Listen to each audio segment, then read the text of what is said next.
La siguiente es una producción de 360podcast.sb.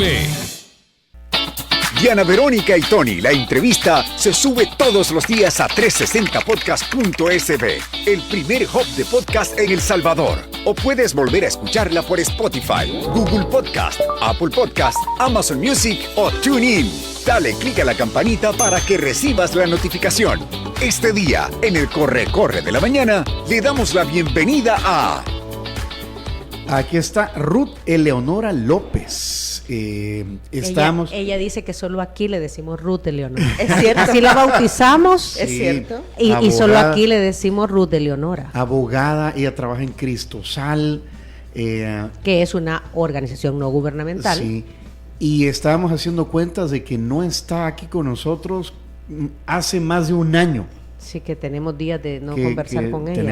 Teníamos rato de no conversar. Me deben unas 10 entrevistas seguidas. Hey, bienvenida, Ruth Eleonora. Además es catedrática, ¿verdad? De la UCA. Derecho electoral. Así es. ¿Y cuál fue la otra materia? Bueno, hoy empieza el ciclo, pero yo empiezo clases mañana. Me corresponde dar Derecho Electoral.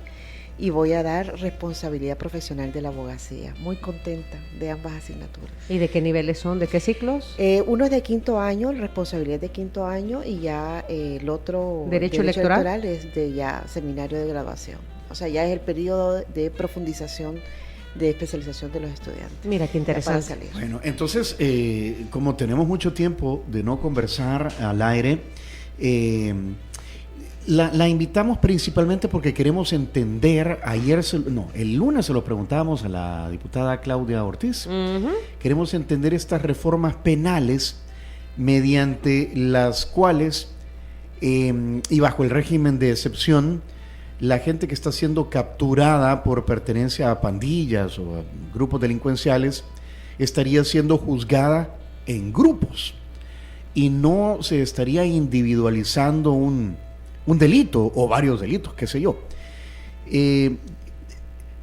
Bueno, de que se puede, porque lo han aprobado, ¿verdad? Pero, o sea, ¿qué es lo que está ocurriendo y cuál es la justificación que dan? ¿Cómo era la ley, Ruth Eleonora? ¿Cuál es porque es una disposición transitoria, ¿verdad? ¿Cuál es la ley? ¿Cuál es la reforma que se va a implementar transitoriamente? ¿Y cuáles son los alcances? A ver, veamos.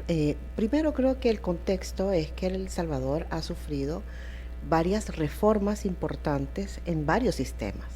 El sistema de compras públicas es uno, el sistema de penal es otro. Y en el sistema penal uno puede identificar cómo hay varias reformas. A nivel electoral y un montón. Exactamente. En el sistema penal, por ejemplo, estamos hablando de que hay un grupo de reformas que se vinieron aprobando desde el 5 de abril, más o menos, desde el 2022, y ahí tenemos un aumento de penas, ¿no? Se modificaron varias leyes con aumento de pena. Y se dieron las primeras reformas procesales en el proceso penal. Por ejemplo, fue cuando se aprobó esa reforma sobre los jueces sin rostro, no sé si lo recuerdan, de que las personas ya no conozcan quiénes son los jueces que los están juzgando. Después de eso vino otro grupo de reformas el año pasado y ahora este es un tercer grupo, digamos, ¿no? de reformas importantes en el proceso penal. Y esto ha llevado a que, por ejemplo, antes había un límite de 2 años para terminar y ser juzgado. Digamos, una persona podía pasar en una detención provisional hasta 2 años y la Fiscalía tenía que ocuparse precisamente de probar en esos 2 años de que usted era responsable de un delito. Ese límite se eliminó. Ahora, con estas reformas que hay de las disposiciones transitorias, lo que se establece es que la Fiscalía puede utilizar las mismas pruebas para todo un grupo. Y fíjese que yo tengo la convicción de que estas reformas lo que hacen es generar impunidad, porque se está asegurando, digamos, que muchas personas terminen condenadas por agrupaciones ilícitas, pero no por los delitos que han cometido. Es decir, por un homicidio, por abusos sexuales. Estamos hablando de delitos sumamente graves que van a producir impunidad. O sea, se produce una impunidad porque aquí estamos hablando únicamente de la pertenencia a pandillas. Entonces, sí se asegura que la pertenencia a pandillas sea condenada y sea, digamos, que las personas se mantengan en la cárcel por este delito, pero no por los delitos graves que hayan cometido en esa pertenencia. Como por ejemplo un asesinato. Como por ejemplo un asesinato, Una un homicidio violación. agravado, una violación, etc. Ahora, ¿estarían siendo juzgados y penados por cuánto tiempo? Es decir, ese es el otro tema. Porque, si bien es cierto, irían a la cárcel por ser pandilleros, no por una violación, como usted lo está planteando. Eso es impunidad, porque las víctimas no están siendo reivindicadas, digamos. Además, las víctimas, los crímenes que estas personas hayan cometido, y aquí estoy hablando justamente de los pandilleros, después vamos a hablar de las miles de personas inocentes que pueden resultar condenados por estos procesos en globo, por estos procesos pero van presos, arbitrarios. cualquiera podría decir, pero pero van presos. No solo van presos, las personas inocentes pueden pasar de 3 años detenidas sin un proceso penal. Ruth Eleonora, solo hagámonos un ratito para atrás. ¿Cuál es el criterio para establecer el grupo, el conjunto de personas que va a ser juzgada en grupo? En Vaca. Bueno, en Vaca, los criterios los establecerá la Fiscalía Pues a partir... sí, así hablamos. En función del territorio, por ejemplo, en función del lugar en el que estas personas residen, pero es que ahí es bien complicado porque usted no puede asegurar que todas las personas que viven en un lugar tienen una pertenencia a una pandilla determinada. Y entonces aquí es donde no solo se están asegurando juicios masivos, sino también condenas masivas. Y aquí es donde viene el otro tema, porque mucho se asegura de que los defensores de derechos humanos lo que hacen es defender a pandilleros. Y aquí de lo que estamos hablando son de miles de personas inocentes que han sido capturadas, que no se les sigue un proceso, que pueden pasar años justamente perdiendo su vida. Y cuando digo perdiendo su vida, lo digo en los dos sentidos, porque pasar detenido 3 años lejos de su familia, de su trabajo, de su ambiente, de su comunidad. Como dice Tony, que le dan muerte civil, ¿verdad? Le dan muerte civil. ¿Qué hace una persona después de 3 años de haber pasado detenida? De 1 año. No le pongámosle 3, pongámosle meses. Ya te quedó en los antecedentes penales. Pero además, las personas cuando están saliendo, no están saliendo porque han sido declaradas inocentes. O sea, es decir, no es porque ha terminado un juicio y se ha demostrado su inocencia, digamos. No se siguió el debido proceso. Sino que además, estas personas están saliendo con medidas. ¿Qué significa esto? Que en cualquier momento se las pueden llevar otra vez. ¿Por qué con medidas? Perdón, ¿por qué con medidas? Porque no ha terminado el juicio. Es decir, no han llegado a una sentencia donde la persona ha sido declarada. Pero inocente. entonces salen porque la fiscalía no pudo justificar o demostrar o argumentar que ha cometido hechos delictivos. Bueno, sí, esa es una primera parte, sí, por supuesto, y el juez ha atendido a otras condiciones, digamos, de enfermedades, etcétera, pero en muchos de los casos lo que se está evidenciando es que la gente está saliendo a partir de una famosa prueba del polígrafo. Es decir, miren, por eso es que hay mucha arbitrariedad. Una de las cosas más importantes que también ha ocurrido durante este periodo es que las reglas sobre las cuales se siguen los procedimientos son variables, es decir, las están cambiando en medio del procedimiento. Toda persona, esto es un criterio de seguridad jurídica, es un principio de seguridad jurídica, debe saber no solo si usted hace algo que ya sabe que, ¿verdad?, que es ilegal, usted tiene que saber cuáles son las consecuencias de esos actos. Entonces, lo que ha ocurrido es, y además el proceso que se le va a seguir, lo que ha ocurrido es que, sabiéndolo o no sabiéndolo, habiéndolo cometido o no, los cambios de reglas son continuos. Es decir, ya hoy no sabemos si el día de mañana viene otra reforma y también se le viene a aplicar a estas personas. Fíjense que aquí hay ahora bien, Ruth Eleonora, si cometiste una ilegalidad, no, porque se sigue el proceso y tiene que pagar. Y que no, pero es que yo cuando cometí el delito no eran 10 años, eran 5. Lo que he escuchado es que hay tanto preso que la fiscalía, antes no tenía la capacidad a veces de individualizar un delito, ahora menos. Pero eso es un tema de incapacidad institucional. Entonces, la incapacidad institucional, ¿quién la está pagando? La ciudadanía. La ciudadanía inocente especialmente, porque aquí, mire, el tema aquí es, si una persona comete un delito, y lo he dicho hasta el cansancio, para detener, procesar, condenar y mantener en la cárcel a una persona que ha cometido un delito, no es necesario poder de emergencia. No es necesario tener estas medidas extraordinarias y este poder extraordinario del Estado.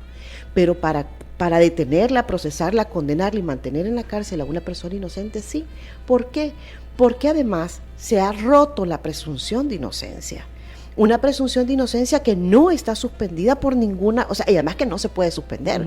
Entonces, ¿qué ocurre? Hay una presunción de inocencia en función de culpabilidad y en esa función se le juzga. Usted puede ver, por ejemplo, y es normal, porque yo creo que además la ciudadanía ha sido muy afectada por las pandillas, y que además cuánto dolor las pandillas no le han causado a nuestra gente. Produce migración, produce pobreza, el dolor de las muertes, de los desaparecidos, etcétera, me explico. O sea, claro, si la gente está harta, está cansada.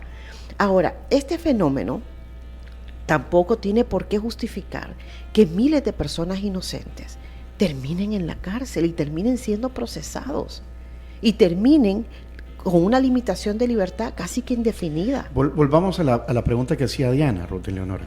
Usted mencionó algo que es primera vez que lo escucho, una prueba del polígrafo. Sí. Bueno, ustedes pueden ver en el informe de esos son los que han tenido suerte de salir. Eso es lo que han tenido suerte de salir. Ahora, ¿cómo se establece quién va al polígrafo y quién no? Ustedes pueden ver, por ejemplo, hay reportajes internacionales de varios medios de comunicación a nivel internacional. Pueden ver también el informe de Cristosal. Se establece a partir de los relatos que dan, ¿verdad?, los testimonios que dan las personas que han salido de los centros penales, que se le llama una prueba de polígrafo. Entonces, si pasa la prueba, sale, y si no pasa la prueba, se queda. En primer lugar, la prueba polígrafo está muy cuestionada, o sea, desde la perspectiva científica y de lo que representa como prueba para un proceso. Pero el punto es la falta de regularización y la excesiva discrecionalidad con la que se está actuando en estos temas. Y además se está jugando con la vida de la gente. ¿Cuántas personas y cuántos testimonios no se conocen hoy día de personas que han sido detenidas por una denuncia anónima?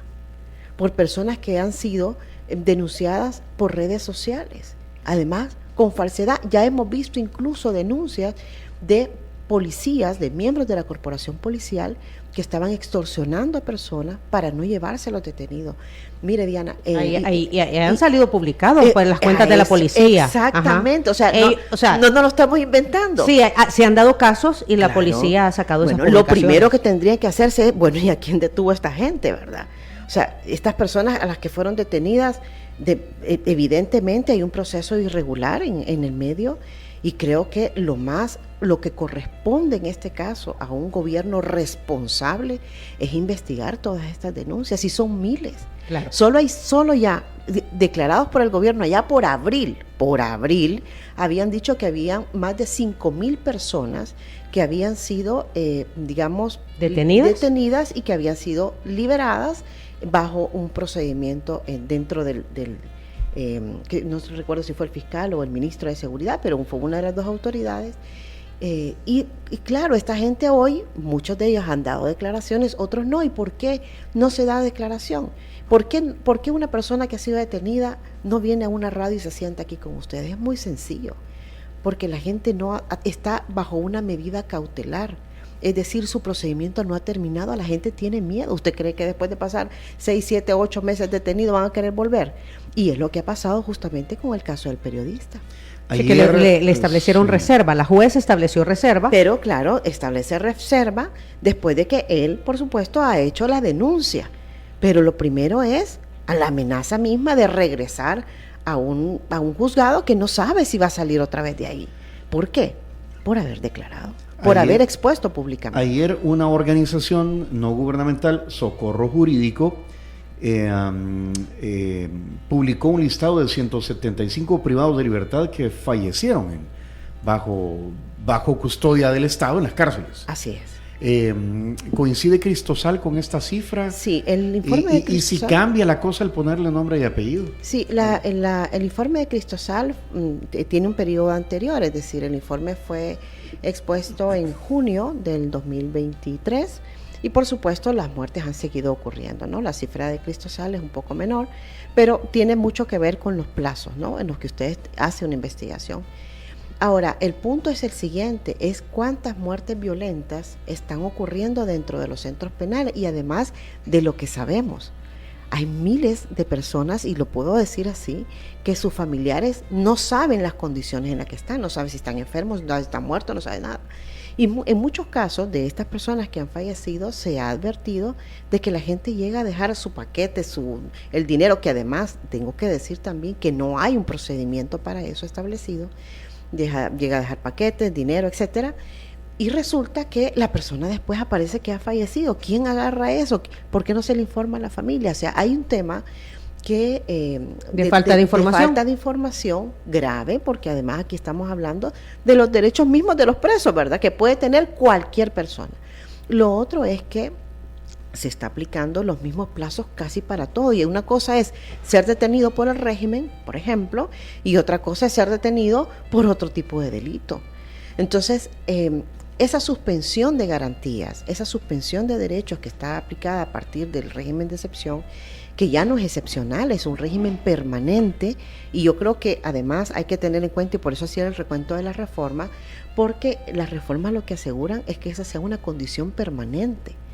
Y claro, hay una vulneración grave sobre el artículo 12, inciso segundo de la Constitución, y el 13, inciso segundo de la Constitución, que tiene que ver precisamente con los plazos de la detención, y tiene que ya ver, no son 70, hoy en el régimen no son 72, días, son 15 días. Hasta 15 días. Hasta 15 días. Hasta 15 días, y con las consecuencias que eso puede traer. Si mire, que detengan a cualquier joven o a cualquier persona, ya solo, y se lo lleven a una Bartolina o a un centro penal. Antes se lo llevaban a Bartolina y después a centro penal, ahora se lo llevan directo a un centro penal, y esté en medio de personas que han cometido efectivamente delitos.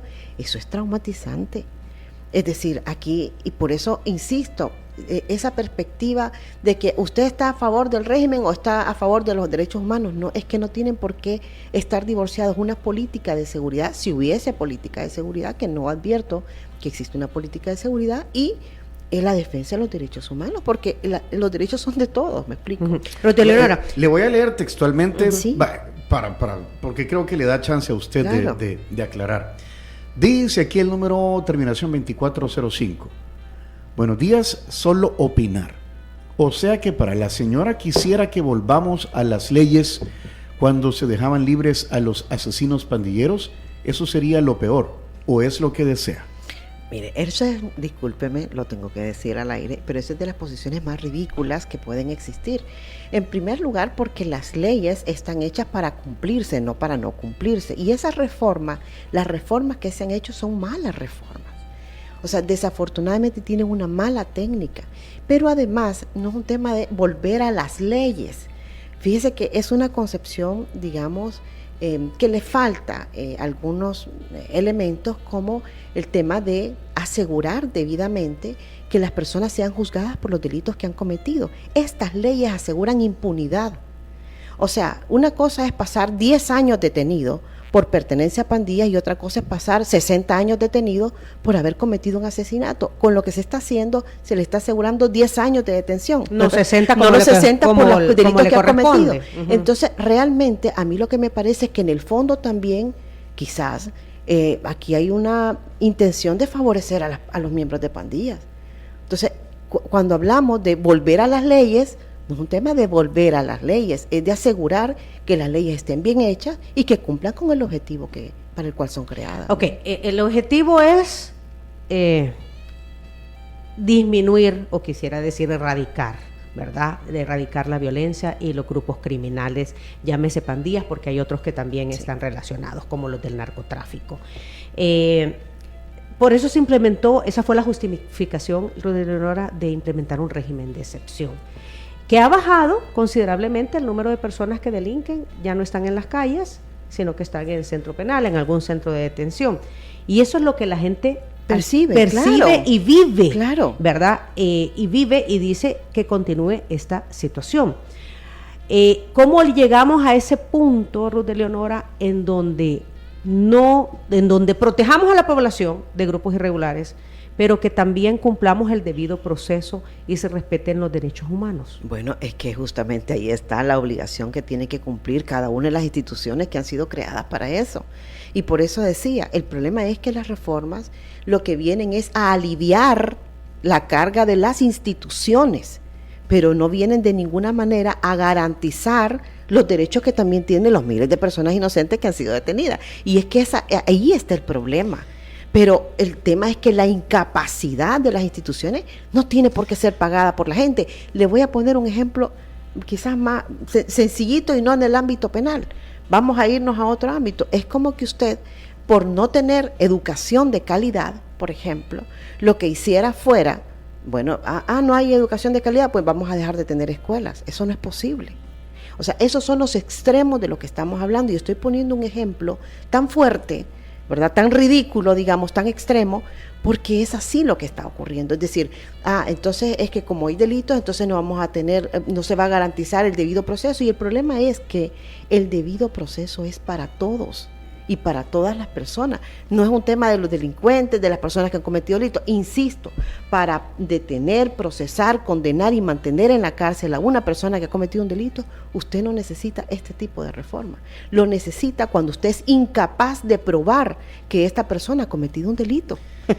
A ver, Ruth Eleonora, voy a tener que hacer las preguntas. Dele. Estoy seguro, porque aquí Tusk, que es un gran oyente, gracias por... Saludos, Tusk. Saludos. Saludos, Dice Tusk. que usted está a favor de los delincuentes. Es que a ver. Sí, vaya, pero tratando de entender el comentario de Tusk, que lo vuelvo a repetir, es oyente. Porque Está bien. Uh-huh. Creo que en la mente de los salvadoreños, de muchos salvadoreños que en las encuestas apoyan el régimen de excepción, están dispuestos a sacrificar como yo no soy delincuente, No me importa. pues sí hay que, pues mientras no sea un familiar mío al que hayan metido preso Ahí está el injustamente. tema. Mientras no sea una persona cercana. Entonces ahí hay un tema. Entonces que paguen justos por pecadores, No importa. daño colateral. Eso es lo que han dicho los funcionarios. No, Justamente ajá. ese es el escudo de los funcionarios. O sea, lo ha dicho el mismo vicepresidente, ¿verdad? O sea, no me lo estoy inventando. No, es que muchos opinan que hay daños colaterales y que toda medida que se implementa hay daños colaterales. por supuesto, Uh-huh. pero eso es como que usted me diga, bueno, mire, sí hay daños colaterales, puede ser que hay una persona que, ¿verdad? Se nos fue. Pues sí, aviento la bomba nuclear en Hiroshima, sí. pero se acabó la guerra. Exactamente. Entonces, ahí es el tema de cuáles son los costos que socialmente se están pagando. Entonces, vaya, ¿cómo podría existir una cosa sin la otra mala? O sea, es decir, ¿cómo podríamos... Por eso decía yo, el término justo. Fíjese ¿Cuál que es- aquí es cuál bien es- cuál es- interesante. ajá. Antes del régimen de excepción que había, un plan control territorial, ¿verdad? Un plan control territorial que ustedes pueden revisar las entrevistas de los funcionarios y decían, tenemos mapeados, sabemos dónde están, quiénes son, y si están mapeados, y si saben dónde están y quiénes son, y se gastó un montón de dinero en ese mapeo, etcétera, y esa identificación, porque se tiene que llevar a personas que no tienen nada que ver.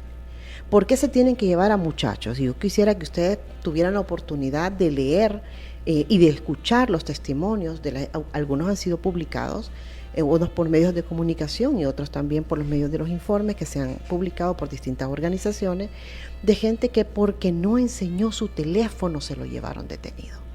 Y esa persona lleva meses. ¿Usted cree que eso es proporcional? Pero ¿y por qué no enseñas tu teléfono? Ahorita a mí me detiene la policía y me Sí, dice, señora, aquí está. esa es la posición del que nada debe, nada teme. Pues sí. Pero yo le voy a decir una cosa. Qué aburrida. En primer lugar, qué aburrida. Ajá. Pero no todo el mundo es aburrido. Puede tener otro tipo de cosas y no necesariamente quiere que se lo vean. O sea, a ver, ¿de qué estoy hablando? Ahí ha habido desde fotos de novios y novias, ¿verdad? Ahí ha habido desde mensajes que otro no quiere que vea. Es decir, ahí hay un montón de cosas que además, para que usted le vea su teléfono, Diana, necesitan una orden. No es que la policía va a llegar y le va a decir, deme su teléfono. Sí, no, entiendo, hay O un sea, proceso. entonces, pero eso no ocurre. Se le quitan el teléfono y punto. A ver, yo creo que aquí estamos generalizando y normalizando además la falta de debido proceso y la falta de garantías y de derechos de la gente. Y yo entiendo perfectamente lo que me decía Tony cuando me decía, pero es que mire, la gente está dispuesta a ceder sus derechos. Y bueno, eso es una decisión de cada quien, ¿verdad? O sea, si usted está dispuesto a que lo avasallen, bueno, está bien, ¿verdad? Agache y póngase en posición horizontal, ¿verdad? Pero el tema no es ese. El tema es que un Estado debe garantizar condiciones mínimas justamente de no solo de la sobrevivencia, aquí podemos hablar porque el tema de seguridad es mucho más amplio que la seguridad, digamos, en cuanto a la reducción de homicidios. La seguridad es un concepto mucho más amplio, pero también asegurar que las personas tengan condiciones para defenderse. Ayer estaba viendo que habían sacado, por ejemplo, había dictado una jueza en Aguachapán, había declarado inocentes a los personas que habían protestado por defender su derecho en la comunidad de la labor en Aguachapán. Esas detenciones se produjeron allá por noviembre del 2021. Y en todo este tiempo la Fiscalía no pudo probar que estas personas eran responsables del delito por el cual se les estaba acusando.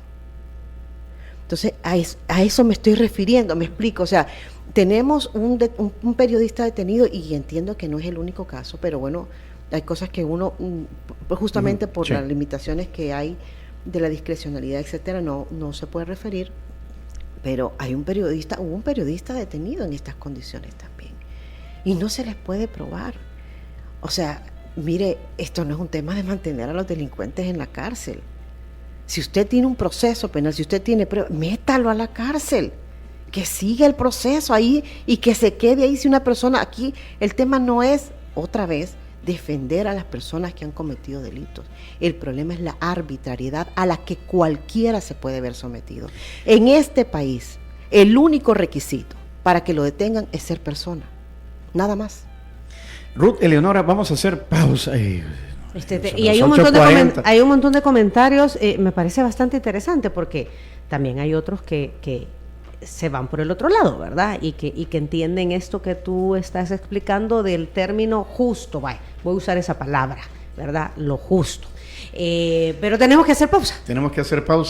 Yo creo que pues sí, no se puede hacer solo del Real Madrid o del Barcelona, ¿verdad? Para ponerlo. Esa polarización tan necesaria para los políticos es muy innecesaria para la gente. Sí, hay términos medios. Bueno, vamos a la pausa. Antes le hacemos entrega a Ruth Eleonora. Mire de lo que se ha perdido durante más de un año. No, me tiene 10 bolsas guardadas. Tráiganme el saquito de Cherito Café. Gracias. Muy bien, gracias. Es una bolsa de Cherito Café, que es el café oficial de Diana Verónica y Tony.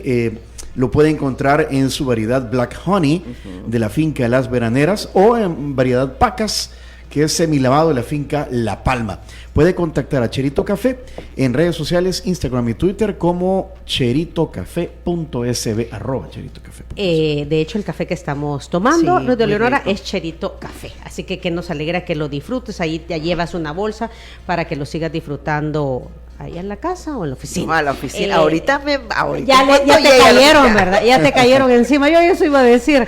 Bueno, agradecemos también a San Martín, que ya se hizo presente, Tony. Aquí tenemos, somos bendecidos porque tenemos comida en la mesa y San Martín nos trae los desayunos. Ya vino San Martín. Ya vamos a ver qué viene por ahí. Y también a Línea Rosa, otra empresa, una emprendedora, un servicio 100% salvadoreño. Yo Línea lo Rosa. uso. ¿Cómo te Por ha ido con supuesto. Línea Rosa? Súper bien. ¿Sí? Sí, por supuesto que si hay un servicio que, especialmente de noche, por ejemplo, Ajá. yo utilizo Línea Rosa porque además me da confianza para mi familia, mis hijos especialmente. De eso se trata. Conductoras de confianza que le dan tranquilidad, seguridad. Usted también las puede contactar en el 6200-4491 o a través de la Línea Rosa App. Hacemos pausa, regresamos conversando con Ruth Eleonora López.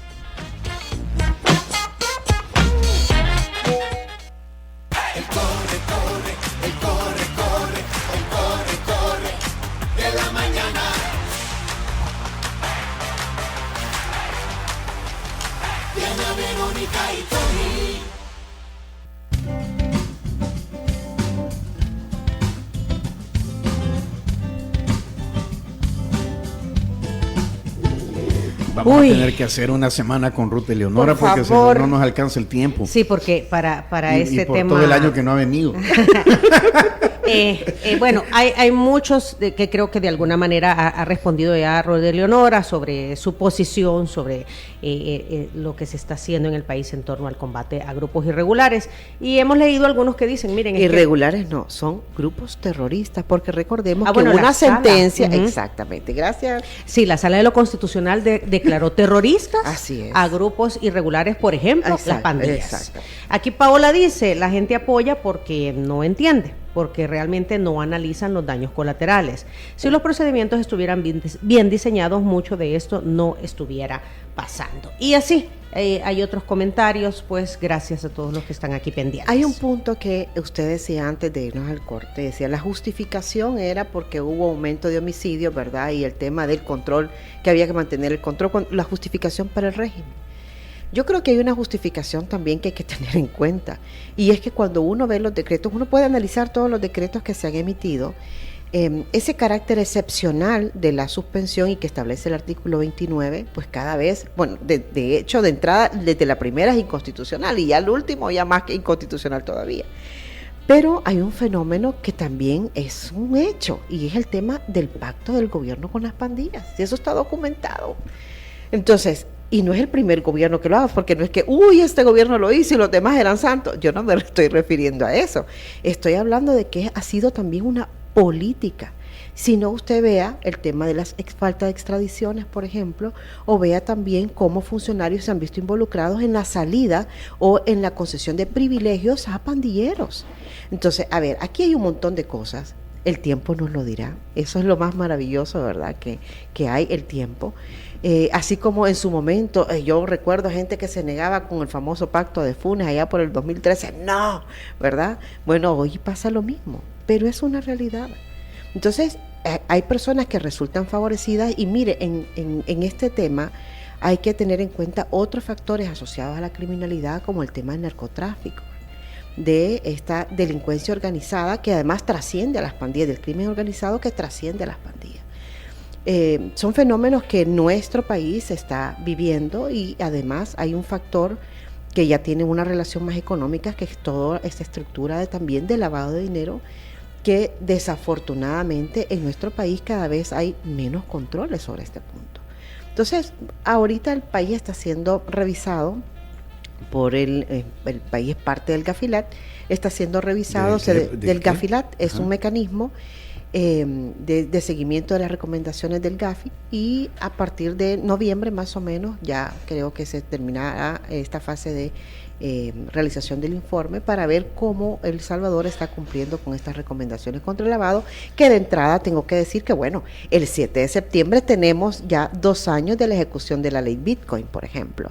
Habría que ver... El GAFI es el Grupo de Acción Financiera Internacional, ¿verdad? Habría que ver cuál es realmente el beneficio que esto le ha traído a la población salvadoreña o a determinados grupos. Son cosas que están por investigarse.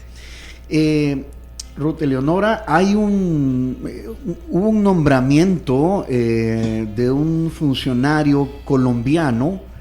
De origen colombiano. ¿Dónde lo tengo? El comisionado de Derechos Humanos y por la Libertad de Expresión, el comisionado Guzmán. El comisionado Guzmán, claro. ¿Qué opinión le merece? Bueno, mire, sobre esto hay varias opiniones. En primer lugar, Andrés Guzmán. Así es, creería yo que haber traído a un extranjero, más allá de que no es el primer extranjero funcionario, aquí tenemos todo el montón de asesores venezolanos también, ¿verdad? Pero creo que es justamente porque dentro del territorio, dentro del país, y van a encontrar un profesional del derecho que quizás se prestara a este tipo de cosas.